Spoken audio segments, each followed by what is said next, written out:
Hello everyone, today we are going to solve the next video in our CSES problem set playlist. So next problem is bit string. So here we have to calculate the total number of bit strings of length n. For example, if n is 3, so then there are 8 bit strings possible. That means 8 different combinations of 0 or 1 to arrange within 3 blocks. So to approach this problem, first we need to know how many total ways are there to form the bit string. So for example, if n is given to me as 3, so then I have 3 blocks, and for each block I have option of 0 and 1. So here also I can put 0 or 1. So here I can put 0 or 1. So for each block I have two options, so that means 2 raised to the power 3, so which becomes 8. So this is a pretty simple problem, so we just have to calculate the 2 to the power n to get to the answer. So I hope this is, you must have learned in your permutations during class 9th or 10th. So this is quite a simple problem, but we will learn new thing later in the video. So let's just code it up to calculate 2 raised to the power n. So I have taken the input n, and then let's just code it. So to code it up, I will create, let us say, long base is 2, and for int I is equals to 0, I less than n, I plus plus, base is equals to base char 2, you can say, yeah, because I have to multiply it with 2. And also, since it's given in the problem to take mod, so we will also take mod while multiplication, and see out base, let us say, wait, let me call it result and initialize it with 1. Yeah, since initially result will be 1. Okay, so let's check it for 5. 5 I'm getting 32. Let's check for 3. So 3 I'm getting 8. So this is working perfectly fine. Let's submit it.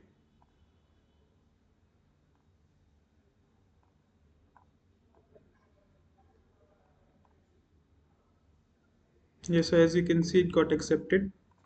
So the time complexity for this approach is big O of n, because I am looping till n to calculate the exponent, but and space complexity is O of 1.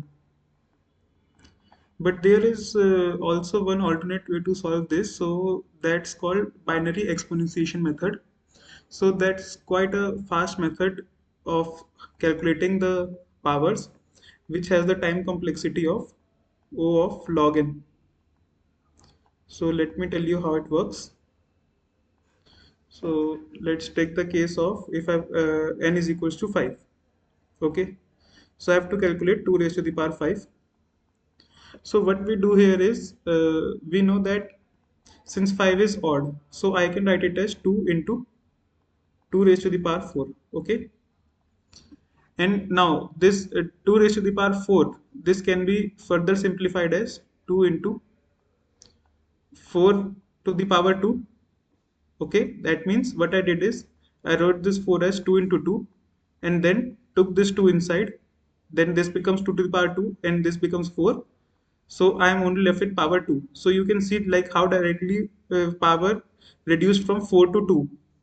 Now again, what I can do here is 2 into 4 raised to the power 2, inside and outside it's 1, so power is reduced by 1. So here what I can write is 2 into 16, so that becomes 32. So as if we check out on power, so we can see it reduced from 5 to 4, 4 to 2, 2 to 1. So the logic for this is, if n is even, so we multiply base with itself,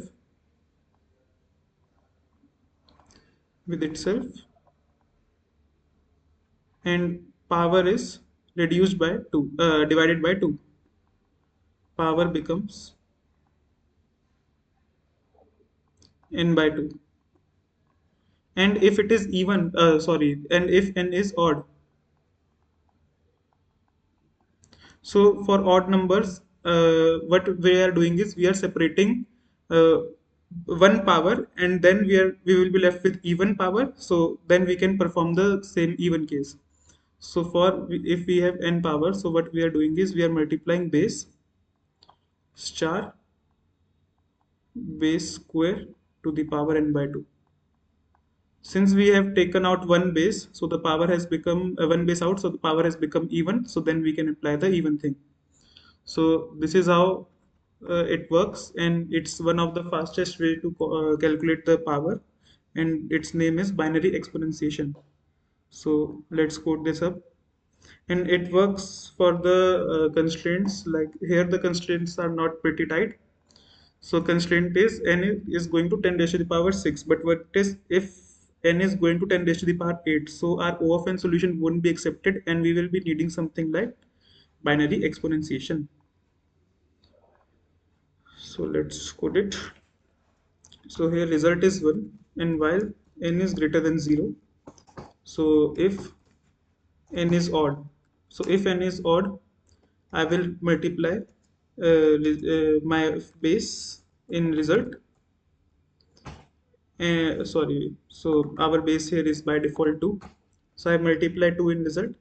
And now what I will do is, let me take another variable base for, yeah.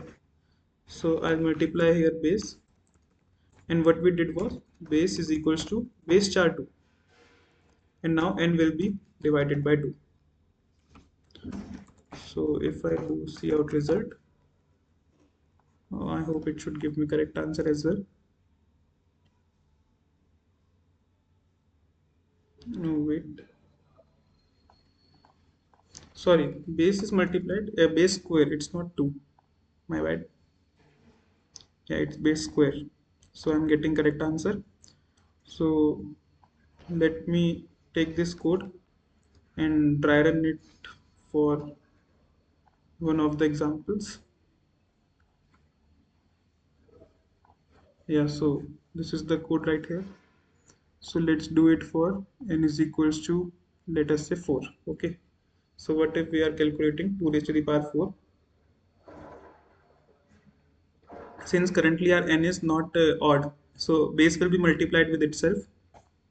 So here I am having base is equals to 2. So base is multiplied with itself. That means base becomes 4. And let me write n here again. And n is divided by 2. So I am left with n as 2. Now again, n is greater than 0.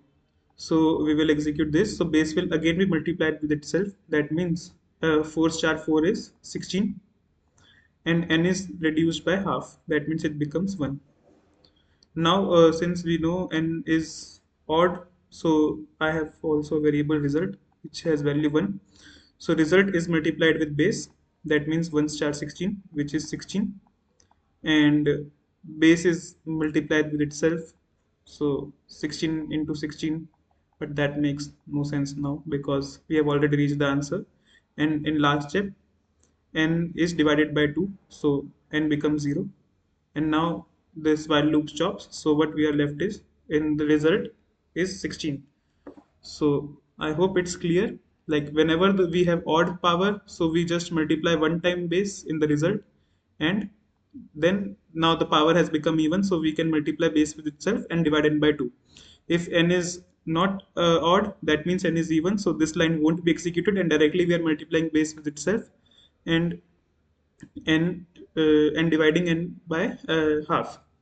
So you must be wondering like how the result will be updated when n is even. So before the stopping, n always has to become 1. I don't think so if there will be any cases where n won't be 1 before ending. So the last iteration will be always of n is equals to 1. If we check for odd cases, so in 3 also it will reduce to 1, and if we check for even cases, then also it will reduce to 1. So in the end, this first line will be always be executed, and result will be updated to the current answer. So I hope this is clear, and there is also one recursive approach for this. So that is not preferred because it takes the space complexity of O of n in recursion stack recursion calls. So that sometimes gives TLE or memory limit exceed in some of the cases on code forces. So Yeah, so try to avoid that and follow the iterative approach, since there are no stack calls or recursive calls which are filling the stack space. So yeah, that was it for today's video. Thank you.